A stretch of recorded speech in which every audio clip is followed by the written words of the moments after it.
Hi, everyone. Welcome back to another episode of I'm Not Crazy, right? I'm Hillary, and this is the show where I ask the hard questions so you don't have to. And we finally say the thing that all of us have been thinking. How many times have you woken up on a Saturday morning, had a cup of coffee, and suddenly you get an itch to clean or reorganize your entire house? You start picking things up, vacuuming, wiping the kitchen counters, which leads to then mopping the floors and doing laundry. And before you know it, you've taken an entire closet apart and are sitting in the middle of the floor, surrounded by belongings that you probably forgot that you had. You're wearing a rhinestone cowboy hat and a feather boa and listening to an old Avril Lavigne CD, all things you definitely forgot that you still owned. And then you lose steam. Ugh. You look around at all of this junk, regretting every single choice you've ever made that led you to this moment, and the tornado of the closet cleanout that is now just a disaster. You have half a mind to haphazardly just throw it all back in the closet and slam the door, worry about it a different day. Sure, you could force yourself to sort through it, make a donate pile, make a throwaway pile, blah, blah, blah. But sometimes that is just so overwhelming. And making those kind of decisions about what to keep and what to throw sometimes just aren't on the agenda for your brain. Thank you so much to ADHD for making those decisions, for me personally, so much harder than they should be. The decision paralysis can really get you sometimes. And when you have 0% focus and 100% need to just stare at the wall and disassociate, it's pretty rough. Maybe everyone hasn't had this extreme of an ambition crash. Again, thank you, ADHD. But you've likely experienced something similar. Or at the very least, there are parts of your house that you know could be put together better, but you just don't have time to figure out how or worry about it. So you settle for good enough or ignore it until it's looking you right in the face. But even then, if you can't do anything about it right in that moment, you forget again, and it's a never-ending cycle. Punt it off till later, that is a future me problem. Today, I am so excited to welcome Candace Evia to the podcast. Candace is a professional organizer and decluttering coach who specializes in helping people with ADHD take that feeling of overwhelm out of organizing their spaces. Through her company, Simply Minimally Me, try saying that 6 times fast, she helps people, in her words, declutter their homes and reclaim their lives. So, let's get into it. I'm not crazy, right? Does decluttering your space have to feel like climbing Mount Everest?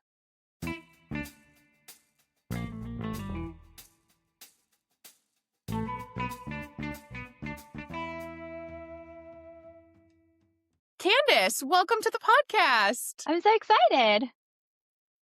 Thank you so much for being here. I'm so excited to get into this topic. As someone who identifies as a Monica with a Phoebe moon, I think this this is like heaven for me. First, I want to say I feel like your social media presence, especially on Instagram, almost feels like a therapy session. Like you should have a million followers because everything you talk about is so good and so relatable.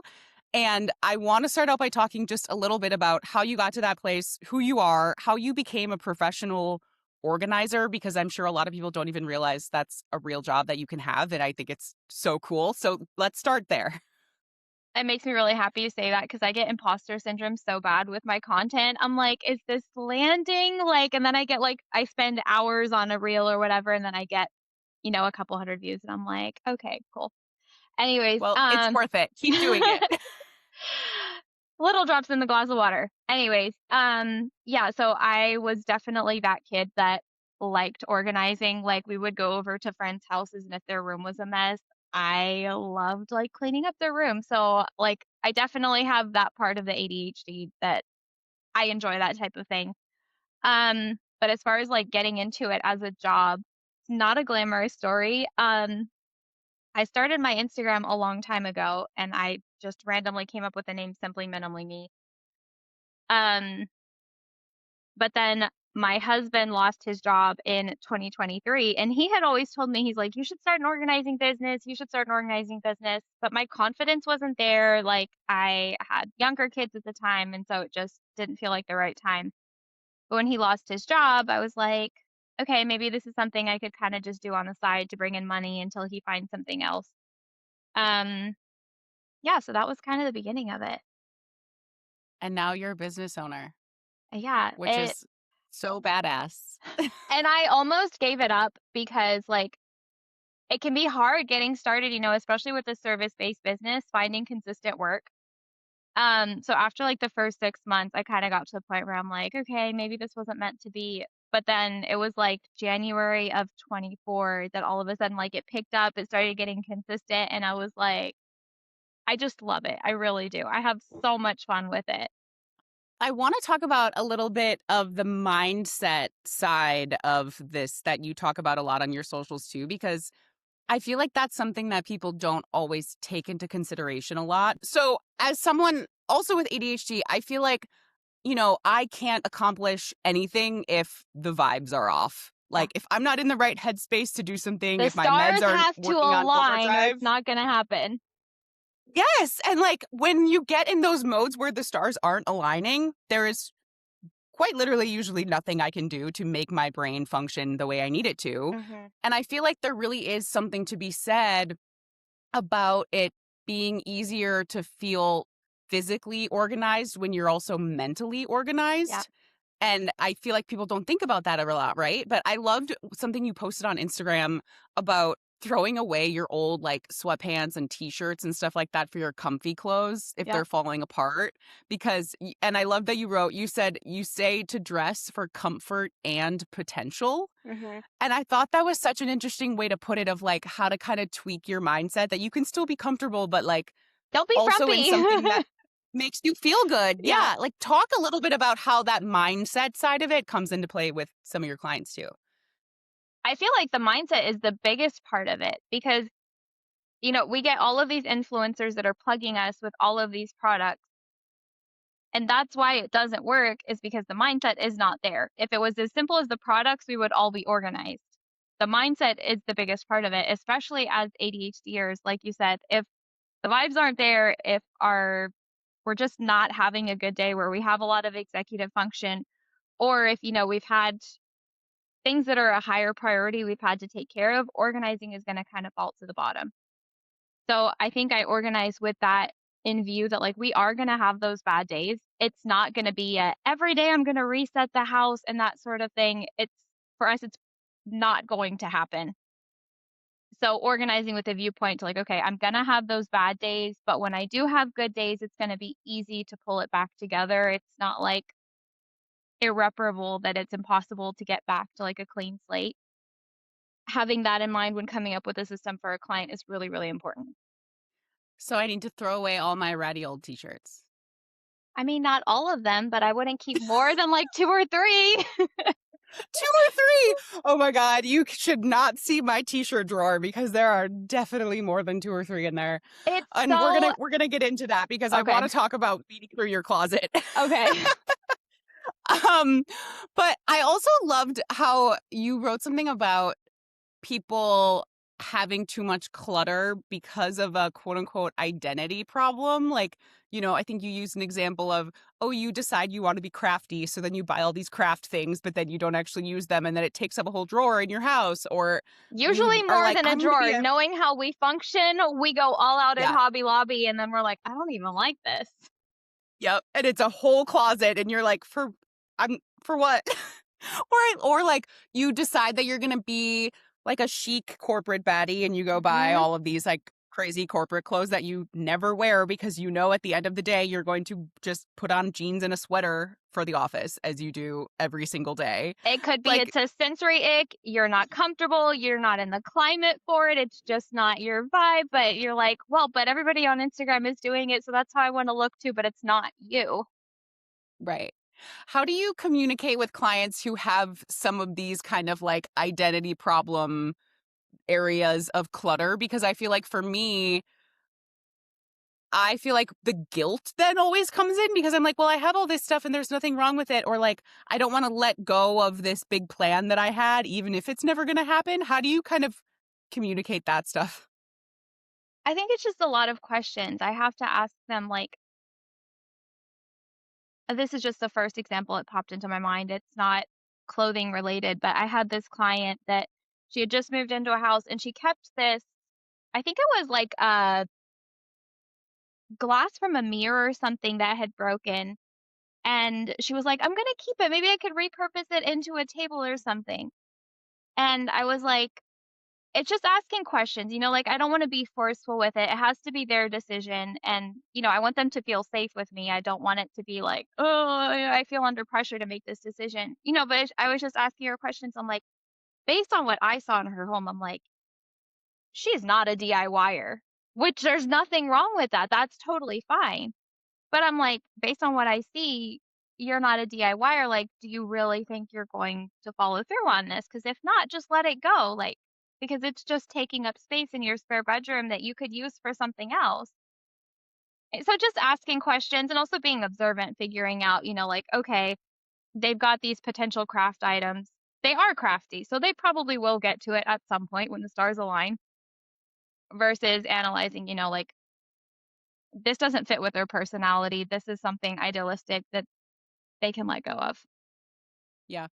And now I'm just literally even looking around my office and I'm like, what do I have that I could get rid of? I feel like right. I save so much stuff because I'm always like, you never know when you're going to need it. Like I have a whole box over there underneath this dresser full of extra pieces of curtain rods because I'm like, you never know when you're going to need more curtain rods. But I'm pretty sure they're all pieces. You know how they come like some fit into the other ones and Yeah, some don't? I'm pretty sure they're probably all ones that don't fit into each other. And I also have no more end pieces for them because I've used all of them around my house with the ones I've already put up. Why do I have a whole box under there of curtain rod pieces?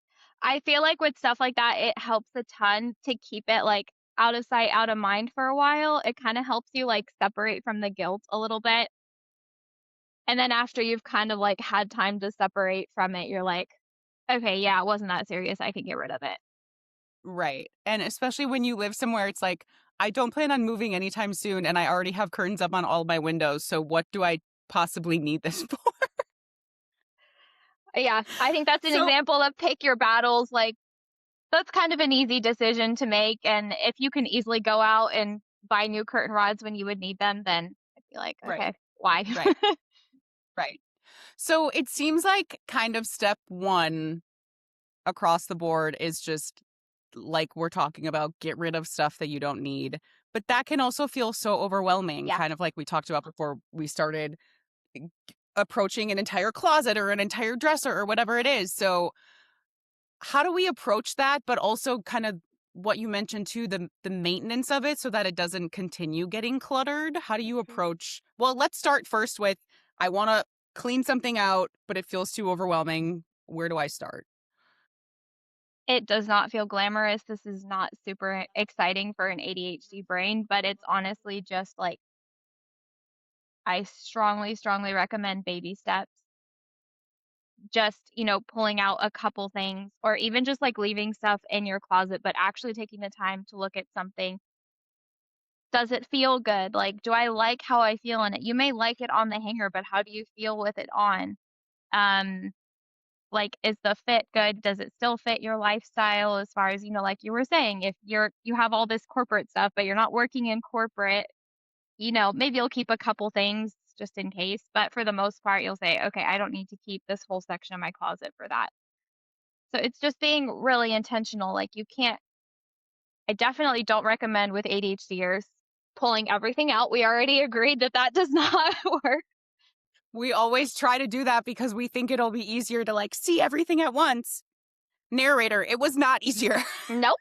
It might be easier at the beginning, but then you get to the point where you're stuck and you've compounded the problem, you've made it way worse, so, Yeah. um, yeah, I think it requires a lot of intention, and that's also why I focus on the coaching aspect of it because a lot of people do get hung up on that. They're like, "Yeah, but how many do I keep? How do I decide what to keep?" Like, all of those factors. So I do feel like it does help to have somebody else there to help you kind of, like, be objective about those decisions. It can be hard to make them by yourself.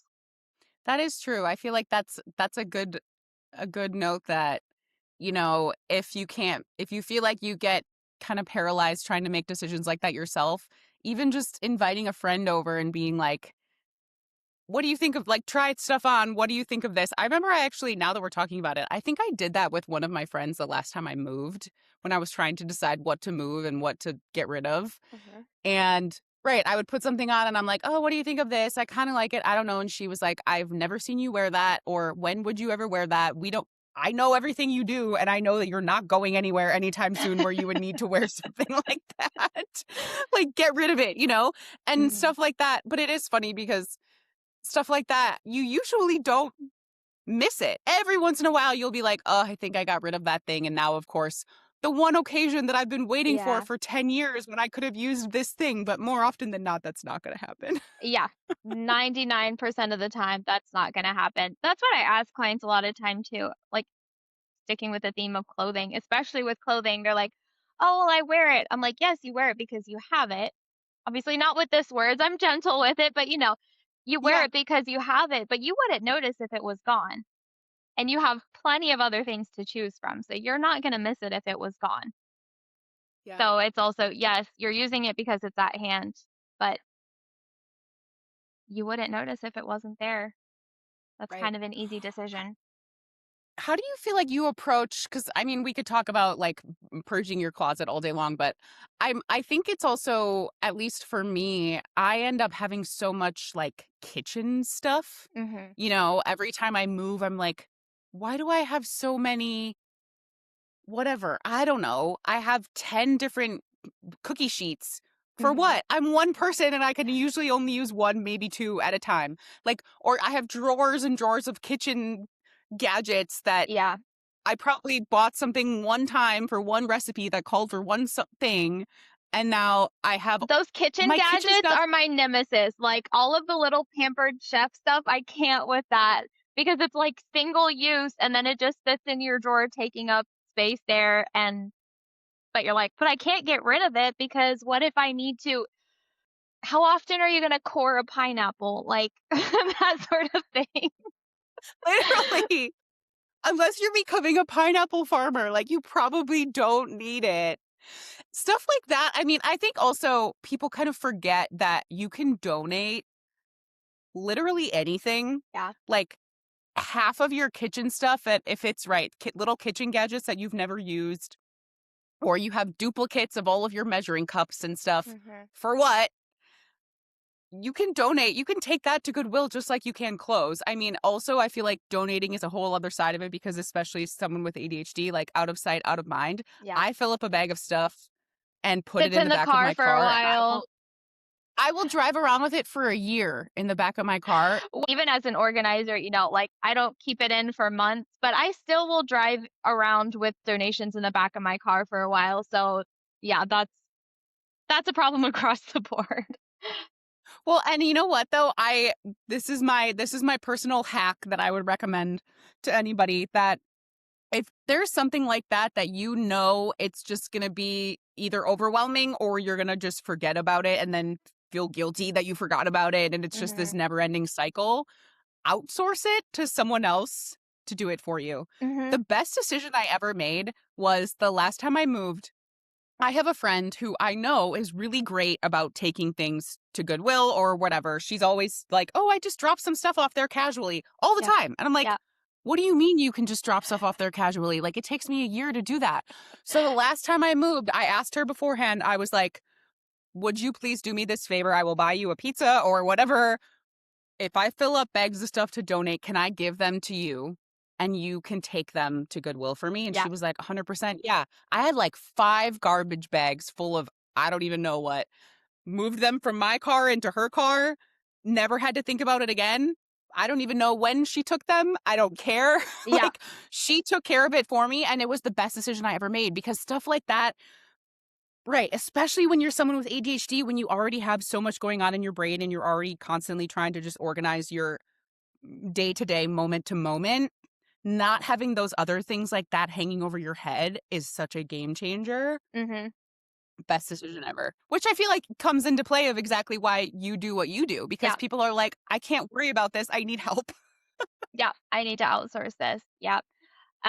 Something else I like for getting rid of stuff also, because I have clients, some of them, I take stuff to Goodwill. I don't have a problem with it. I know it's not ideal, but also it's like, I think it's way better than throwing it in the trash. But some of my clients are like, I don't really want to support Goodwill. So I also recommend buy nothing. Like for the example you just gave, you've got this kitchen stuff that you're not using. I like to use buy nothing for stuff like that also, because you never know. I've never heard of that. Is that an app? So buy nothing are groups on Facebook where they're exactly like what they Oh, sound like. You'll look up, like, for example, I'm in Memphis, so I would look up buy nothing Memphis. And so people will post either things that they need or things that they're getting rid of for free. And so a lot of times, like homeless people or maybe women who have been in abusive situations, they're trying to get started again. So you could post it on there and be like, hey, I've got this box of kitchen stuff, come and pick it up.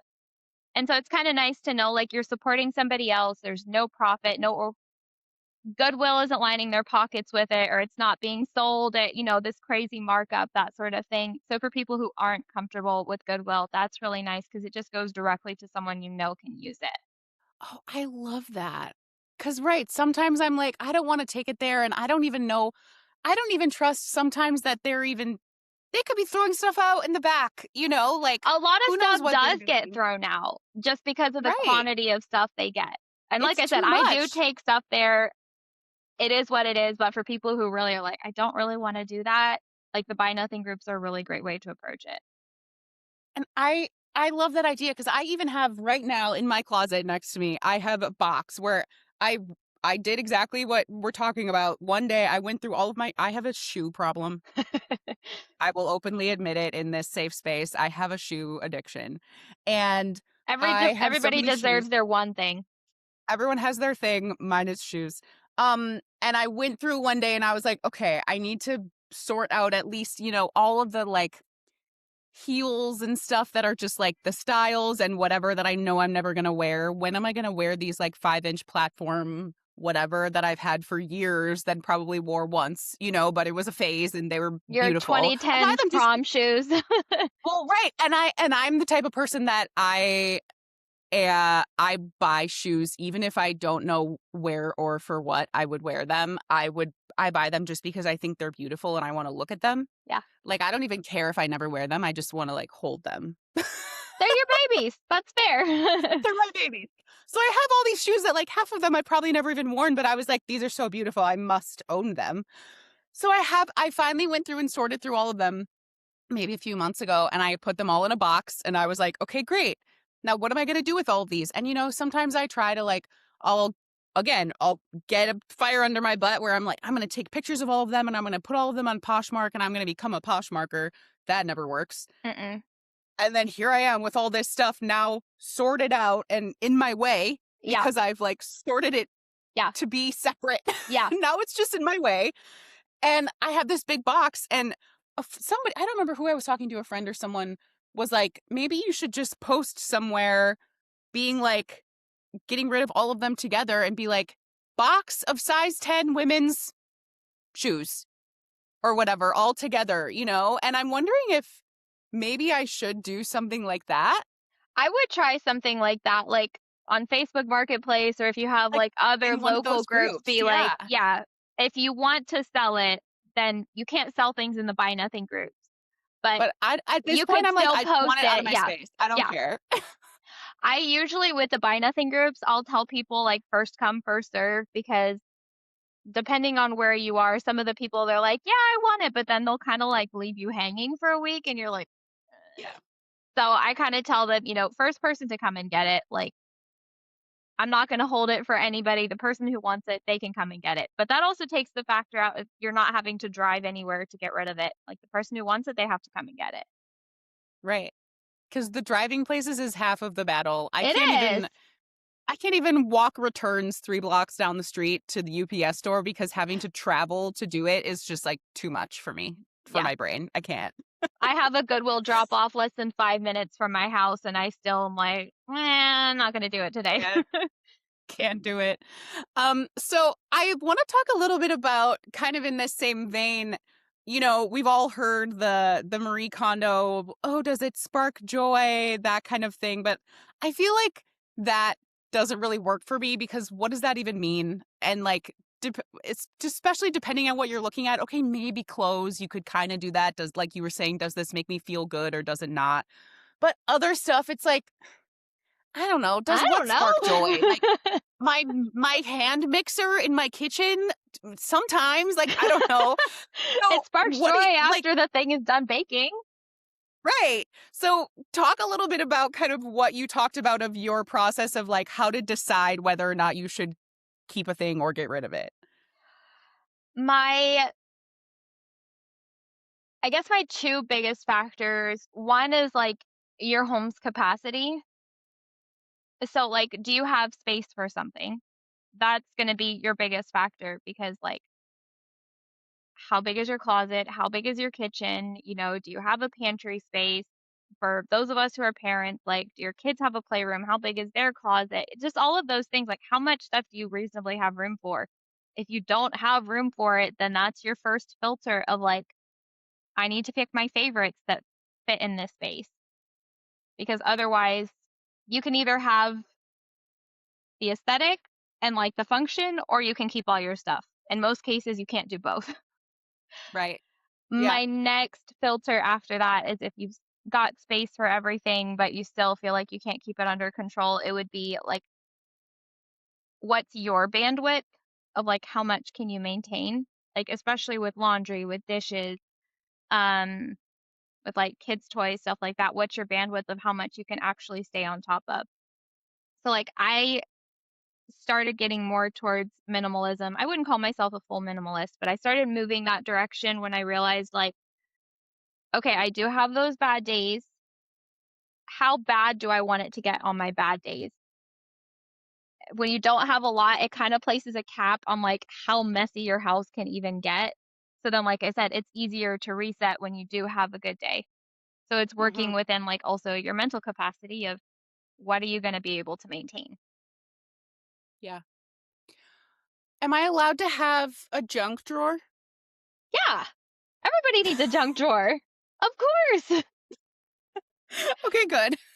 No, it's not about, like, making everything perfect, like, it has to be functional, like, your home is lived in, and yeah, I think that's just one of those cases of, like, assigning your spatial boundaries, "Okay, this is my junk drawer, and if it's getting full, then I either need to, like, find a home for something that's in the junk drawer, create space, or get rid of something in it," like, respecting the spatial boundaries of it.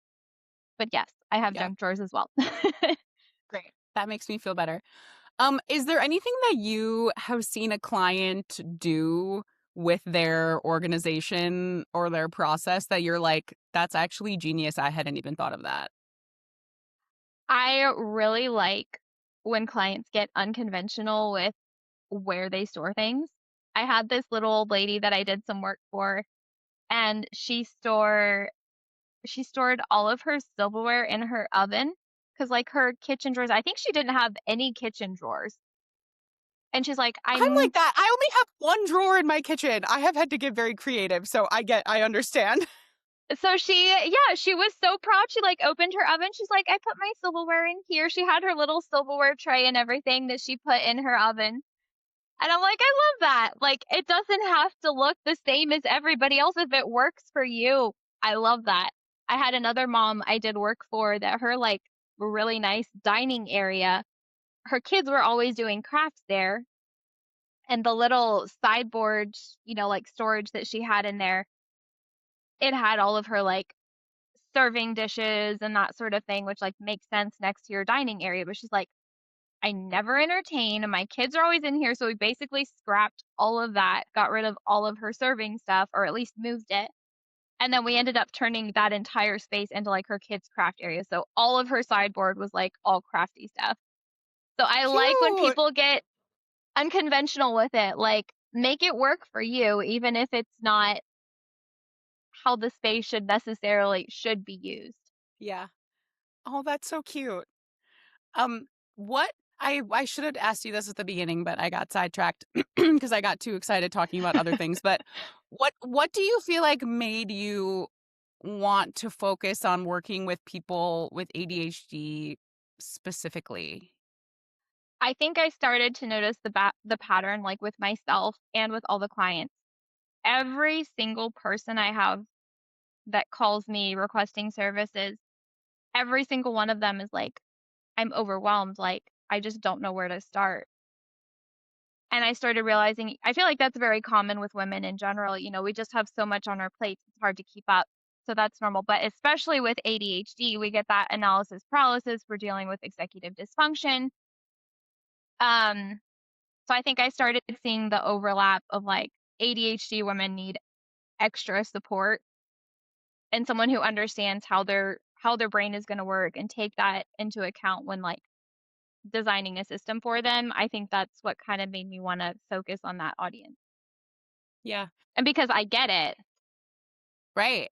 It makes so much sense because I feel like, you know, when I'm in situations like that, sometimes I even just need another person there just to like it sounds silly to say it this way, but almost just to validate my feelings. If I'm like, "Oh, maybe I should I'm get rid not of this crazy, thing." right?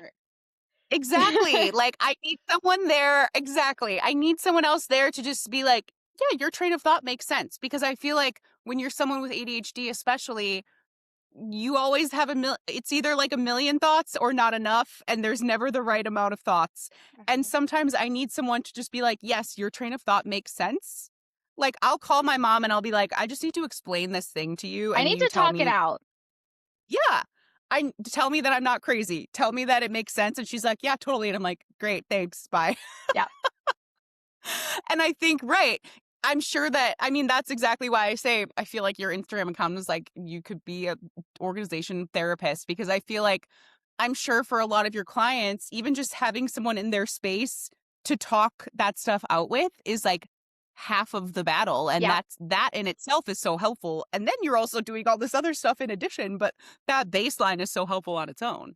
I think I see that a lot. Like, they get stuck in their head. And again, with ADHDers, I think they see all of the options. Well, I could do this, or I could put stuff here, but does that make sense? Is that weird? Like, they get so in their head of all the different options. And again, they just end up not doing anything. So then when they have someone there to kind of like ask questions, ask about their routine, ask about their habits, that sort of thing, that makes it, they just need to talk it out. They need a Yeah. sounding board. And I feel like, something else that I've found when I get in those modes where my brain really is firing on all cylinders and I'm like, I'm going to do all these things, because of that, I am such an instant gratification person Yeah.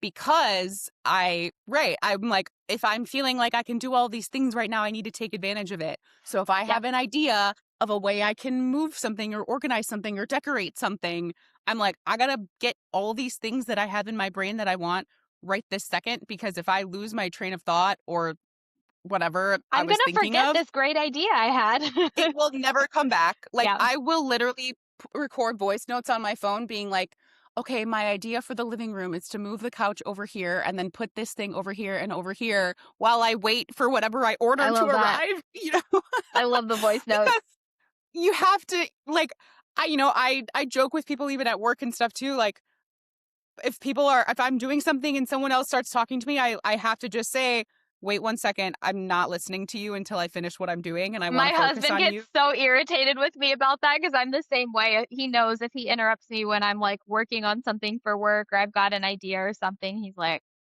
let me, I'm not even going to bother." Like, I already know. I always say, "Hold on, I'm not listening to you. Let me finish what I'm doing." Yeah. Okay, now go. Because I Yeah. can't. That's fair because then you can give them full attention. Well, just what you just said, I think that hits on like another problem that we have as ADHDers, like all of us, is the all or nothing. You're like, I'm either going to rearrange everything or I'm not going to do anything. Yeah, The all or nothing yeah, mindset is also huge. yes, yes. Um, if you're coming into a client's space and exactly what we're talking about, they're like, I am overwhelmed by everything. I don't know where to start. I feel like I'm just kind of lost. What's the first thing you tell them, or maybe even the first question that you ask them? Okay, what sort of space are we looking at? Also, like, what level of Mm, clutter are we looking at? Because that's a huge factor. maybe there's someone who they keep their house, pretty clean and organized for the most part, but then they have like the one token room that's kind of Okay. the catch-all room. And they're like, everything goes in here. I don't know what to do with this. So I just close the door. I would be interested in, like, where the friction is there. I would be like, is it because this stuff already has a home, but there's too many, like, steps or too much friction to put stuff away, and that's why it ends up there? Would it is it because, like, they're not sure if they even wanna keep that stuff? Um, yeah, I would just want them to tell me about how this stuff even ended up here, and not from a judgmental point of view, but just to kinda, Mhm. like, backtrack, like, I don't wanna just get the stuff out of the space, I wanna break the pattern that got them there in the first place, Yeah. getting to the root of it, you know? Yeah. What do you feel like is the most common thing that people want your help with? I do a lot of closets, I feel like laundry and closet are a huge problem, and I blame Amazon and TikTok Shop and Shein and Fashion Nova, all of those. I blame those for it because it's so easy to grab, like, your clothing for that one event and then you never use it again. Um, Mhm. but yeah, closets, I feel like closets and clothing are a huge thing. Um, we do a lot of kitchens and pantries also. We just did one yesterday. Um, Garages also.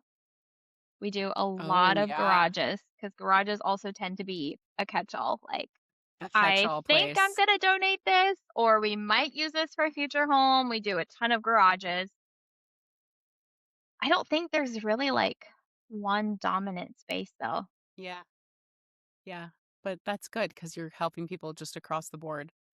Um, I know you talked about, I think this was actually kind of recently on your Instagram. You posted something about, okay, concrete steps people can take when they're in that kind of decision paralysis. And you talked Mhm. about floor, flat surfaces, details. Can you take me through that? Because I thought that that was such a nice and like approachable way for people to get into some of this. I tell my team that too. Like, when we're on projects, that's kind of how they've been instructed to approach projects. So, your floor first. Um, because obviously you want to be able to walk through your space. You don't want your walkways blocked. You don't want your doorways blocked. Um, so yeah, starting with that.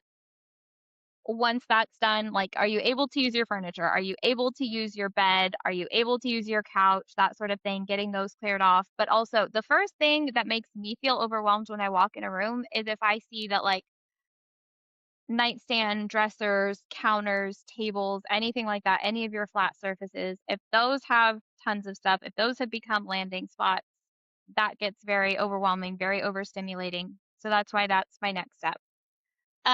And that also gives you wiggle room for when you do, like, want to, like, pull stuff out of your closet and kind of go through it. It gives you room to work with without you, like, amplifying the chaos.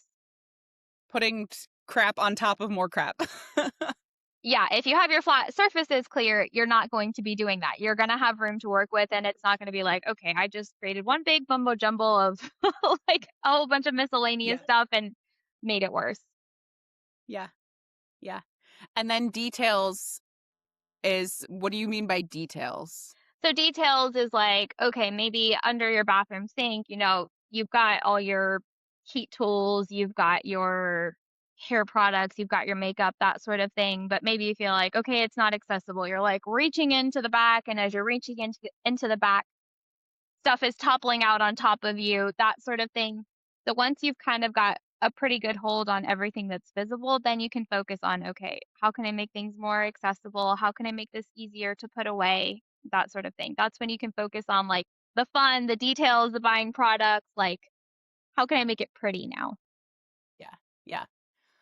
I love this. I feel like you have inspired me so much to like throw away half of my belongings, which I Yay! definitely need to do. And I'm once you literally get started, my it's addictive. It's so fun once you get started. no. My mind is spinning. I'm like, I gotta throw away those curtain rods right now. I gotta throw away a box in that closet of all my old heat tools that I have that I don't even like and don't use because they don't work the way I want them to. Mhm. So why do I still have them? I have like 6 curling irons in there. For what? Get rid of them. I gotta get rid of everything. Mission accomplished. I love it. So, before we wrap up, is there anything else you wanted to share? Any last words of wisdom with anybody? Otherwise, plug all of your stuff. Let us know where people can find you, all of that. I think my biggest thing for people who are trying to do it themselves is keep it small. Like I said, I know we tend to be kind of all or nothing, very much all or nothing, but that's not how you're going to make the lasting progress. Like, in order to maintain it, it really is just going to be consistent little steps. It's the little steps. As far as plugging myself, like, uh, Mimi is in progress. Like, that's how you even found me because I'm working on an AI assistant that helps, you know, ADHDers to work through their clutter by themselves. I trained it myself. This is not ChatGPT slop. um, but then also, like we do our organizing product project in Memphis, but also we've traveled for them. We've done projects in DC and Nashville. Like we travel for projects too. So Okay, and people can follow you on social. yeah. So simply minimally me on all platforms. So Threads, Instagram, TikTok, Facebook. Perfect. And in true ADHD fashion, it's not always consistent, but I'm there. Oh, you're there. We're I there. love it. Well, Candace, thank you. Thank you so much for coming on the show. It's been so much fun. Thanks for listening to another episode of I'm Not Crazy, right? If this episode hit home, share it with a friend who needs to hear it. And if you've got a hard question that I should ask so you don't have to, send it my way. Thank you so much for being here. Please don't forget to rate, review, and subscribe to the show wherever you get your podcasts and follow along on social at Not Crazy Right Pod. You're not crazy, and you never were. I'll see you next week.